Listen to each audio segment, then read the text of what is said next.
I had seen plenty of dead bodies as a journalist, casualties of car accidents, fires, and crime syndicate retribution. But there was something especially unnerving in hearing about someone being intentionally brutalized by executioners determined to extract maximum suffering. Tell me, I said, what was the flogging like? Metherell's eyes never left me. Roman floggings were known to be terribly brutal. They usually consisted of 39 lashes, but frequently there were a lot more than that, depending on the mood of the soldier applying the blows. The soldier would use a whip of braided leather thongs with metal balls woven into them. When the whip would strike the flesh, these balls would cause deep bruises or contusions, which would break open with further blows. And the whip had pieces of sharp bone as well, which would cut the flesh severely. The back would be so shredded that part of the spine was sometimes exposed by the deep, deep cuts. The whipping would have gone all the way from the shoulders down to the back, the buttocks, and the back of the legs. It was just terrible. Metherell paused. Go on, I said. One physician who has studied Roman beatings said, as the flogging continued, the lacerations would tear into the underlying skeletal muscles and produce quivering ribbons of bleeding flesh. A 3rd century historian by the name of Eusebius described a flogging by saying, the sufferer's veins were laid bare, and the very muscles, sinews, and bowels of the victim were open to exposure. We know that many people would die from this kind of beating even before they would be crucified. At the least, the victim would experience tremendous pain and go into hypovolemic shock. Metherell had thrown in a medical term I didn't know. What does hypovolemic shock mean? I asked.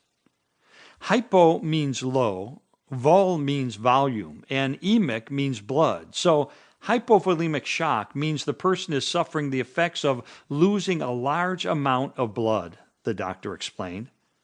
This does 4 things. First, the heart races to try to pump blood that isn't there.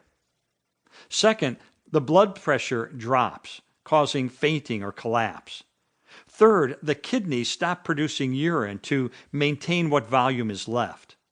And fourth, the person becomes very thirsty as the body craves fluids to replace the lost blood volume.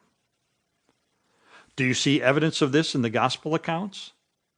Yes, most definitely, he replied.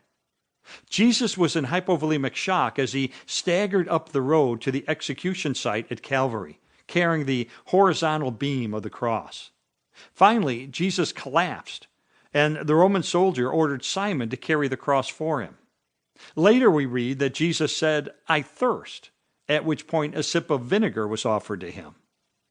Because of the terrible effects of this beating, there's no question that Jesus was already in serious to critical condition even before the nails were driven through his hands and feet. As distasteful as the description of the flogging was, I knew that even more repugnant testimony was yet to come.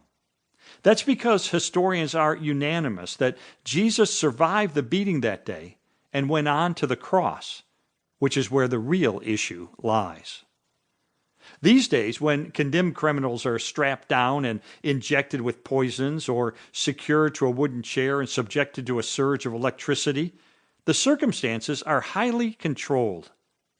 Death comes quickly and predictably. Medical examiners carefully certify the victim's passing. From close proximity, witnesses scrutinize everything from beginning to end. But how certain was death by this crude, slow, and rather inexact form of execution called crucifixion? In fact, most people aren't sure how the cross kills its victims. And without a trained medical examiner to officially attest that Jesus had died, might he have escaped the experience brutalized and bleeding, but nevertheless alive? I began to unpack these issues. What happened when he arrived at the site of the crucifixion? I asked. He would have been laid down, and his hands would have been nailed in the